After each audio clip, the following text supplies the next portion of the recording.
Propanol. Propanol एक non selective beta blocker है। ये जो बीटा ब्लॉकर है ना, न्यूरॉन्स के डेंड्राइट्स में पाया जाता है। उसमें बीटा रिसेप्टर पाए जाते हैं जिसको ये ब्लॉक करता है। इसको हम एंजाइना में, एरिथमिया में और एंजाइटी में यूज़ कर सकते हैं। एंजाइना यानी हमारी हार्ट की आर्टरी जो हार्ट को ब्लड सप्लाई कर रही है, उसमें कोई इश्यूज हो जाए, वो ब्लॉक हो जाए, उसमें हम देंगे प्रोपेनॉल।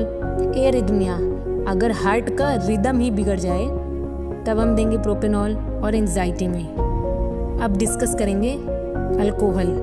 अल्कोहल जो है ना, मोस्टली एथेनॉल की बात हो रही है यहाँ, क्योंकि आपको पता है जिन्होंने केमिस्ट्री पढ़ी है कि प्रोपेनॉल भी एक अल्कोहलिक ग्रुप है ना। तो यहाँ पर अल्कोहल की जो बात की जा रही है वो इथेनॉल की बात की जा रही है। ये एक CNS डिप्रेसेंट है, मतलब ये आपके ब्रेन को या CNS पार्ट को डिप्रेस करेगा। CNS में दोनों आ गया, ब्रेन और स्पाइनल कॉर्ड। अगर आप इसको नॉर्मली कंज्यूम करते हैं, जो लोग डेली बेसिस पे लेते हैं ना, ये ब्रेन को डिप्रेस करता है, लीवर को इफेक्ट करता है, हार्ट को इफेक्ट करता है, ठीक है। Mechanism of propanol. प्रोपेनॉल जो है जब बीटा 1 को ब्लॉक करेगा तो उससे क्या होगा, हार्ट की रेट कम हो जाएगी और कार्डियक आउटपुट भी कम हो जाएगा। कार्डियक आउटपुट क्या होता है, 1 मिनट में वेंट्रिकल से कितना ब्लड पंप हो रहा है बॉडी को, उसको कहते हैं कार्डियक आउटपुट, ठीक है। तो इसका लेवल कम हो जाएगा।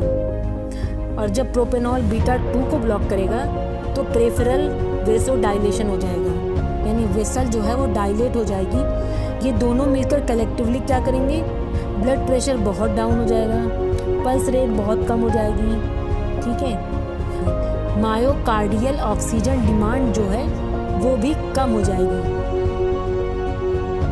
अब डिस्कस करेंगे अल्कोहल का मैकेनिज्म। अल्कोहल जो है ना, वो न्यूरॉन्स पे जो गाबा रिसेप्टर होते हैं उनकी एक्टिविटी को बढ़ा देता है। गाबा रिसेप्टर इनहिबिटरी रिसेप्टर होते हैं, ठीक है। ये एक्टिविटी को इनहिबिट करते हैं, स्लो डाउन करते हैं, जिसकी वजह से क्या होगा, CNS डिप्रेशन होगा और पेरिफेरल वेसोडाइलेशन होगा। पेरिफेरल वेसोडाइलेशन से क्या होगा, वेसल डायलेट हो जाएगी और ब्लड प्रेशर जो है वो फॉल कर जाएगा, कम हो जाएगा ना, क्योंकि जब आप किसी चीज़ को चौड़ा करते हैं तो ज़्यादा स्पेस हो जाती है, तो जो वॉल है उस पर ज़्यादा प्रेशर नहीं लगेगा, ठीक है, इसलिए BP फॉल कर जाएगा। ये तो वो इफेक्ट है जब आप एक्यूट, मतलब कभी कभी लेते हैं ड्रग। अगर आप कंटिन्यूअस ड्रग लेते हैं, यानी क्रॉनिक इंटॉक्सिकेशन का केस है आपका, फिर क्या होगा कि लीवर डैमेज होगा। लीवर का जो एंजाइम है CYP450 वो ज़्यादा एक्टिव हो जाएगा, ड्रग का मेटाबॉलिज्म करेगा। इससे ओवरऑल ड्रग का मेटाबॉलिज्म बढ़ जाएगा, जजमेंट और कोऑर्डिनेशन भी ख़राब हो जाएगा। मतलब जो बहुत ज़्यादा ड्रग लेगा ना, वो पर्सन अपनी बॉडी को बैलेंस नहीं कर पाएगा और ना वो अच्छा फैसला ले पाएगा।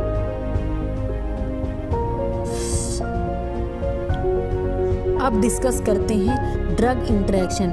अगर ये दोनों ड्रग को एक साथ लेंगे तो क्या होगा, क्योंकि अभी हमने अल्कोहल के 2 केस देखे हैं, एक्यूट जब आप कभी कभी ड्रग लेते हैं, और क्रॉनिक अल्कोहलिज्म जब आप बहुत ज़्यादा ड्रग लेते हैं और बहुत दिन तक ले ही रहे हैं। तो ये 2 केसेस हैं। तो एक्यूट इंटॉक्सिकेशन में अगर प्रोपेनॉल दोनों साथ लेते हैं तो क्या होगा, देखो हम पहले ही डिस्कस कर चुके हैं, अल्कोहल जो है वो CNS डिप्रेशन करता है और वेसल को डायलेट कर देता है, जिससे क्या होता है, BP फॉल हो जाता है, ठीक है।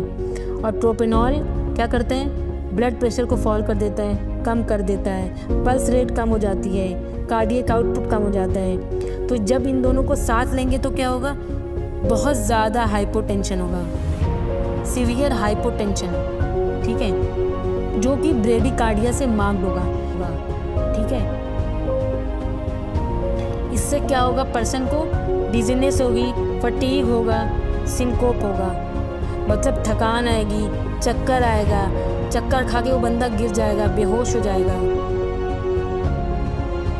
अब डिस्कस करते हैं क्रॉनिक इंटॉक्सिकेशन में। क्रॉनिक इंटॉक्सिकेशन में साथ में अगर प्रोपेनॉल भी ले लिए तो क्या होगा, हमने डिस्कस किया था कि क्रॉनिक अल्कोहलिज्म में क्या होगा कि लीवर का मेटाबॉलिज्म बहुत ज़्यादा हो जाएगा और ये ड्रग मेटाबॉलिज्म ज़्यादा होगा। और क्योंकि प्रोपेनॉल भी ड्रग है ना, इसका भी मेटाबॉलिज्म बहुत ज़्यादा हो जाएगा, जिसकी वजह से प्रोपेनॉल का लेवल बॉडी में कम हो जाएगा, क्योंकि सारा तो लीवर में ब्रेक हो जा रहा है, ठीक है। उसकी वजह से क्या होगा, बीपी कम फॉल करेगा और ट्रेकीकार्डिया की कंडीशन बन जाएगी, मतलब ज़्यादा, ठीक है। मतलब प्रोपेनॉल का ना जो थेरेप्यूटिक इफेक्ट है वो कम हो जाएगा, सारा तो ब्रेक हो जा रहा है। आई होप कि आपको ये कंसेप्ट समझ में आया होगा, आपको क्रिस्टल क्लियर हुआ होगा, और जो लोग न्यू है इस टॉपिक को पढ़ने के लिए उनको भी क्लियर हुआ होगा। और प्लीज़ जब भी आप कोई भी टॉपिक पढ़ें तो नोट्स बनाएं, रफ नोट्स बनाएं, ताकि आपके दिमाग में पिक्चर क्लियर हो सके। वीडियो देखने के बाद एक बार सारे कंसेप्ट को खुद से पेपर पर लिखें, इससे क्या होगा, आपको ज़्यादा दिन तक रिटेन रहेगा और आपको अच्छे समझ में भी आएगा। और अगर कुछ नहीं समझ में आया है तो आप हमारे कमेंट के नीचे लिखें, हम उसको एक्सप्लेन करेंगे या नेक्स्ट वीडियो में डिस्कस कर लेंगे। और कोई नया टॉपिक है जिस पे आप चाहते हैं कि वीडियो बननी चाहिए तो आप उसे सजेस्ट करें, हमारी टीम उसको कंसीडर करेगी, ठीक है। अब हम क्वेश्चंस डिस्कस कर लेते हैं जो कि आपको जीपैट के एग्ज़ाम में हेल्प करेगा, ओके।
ठीक है।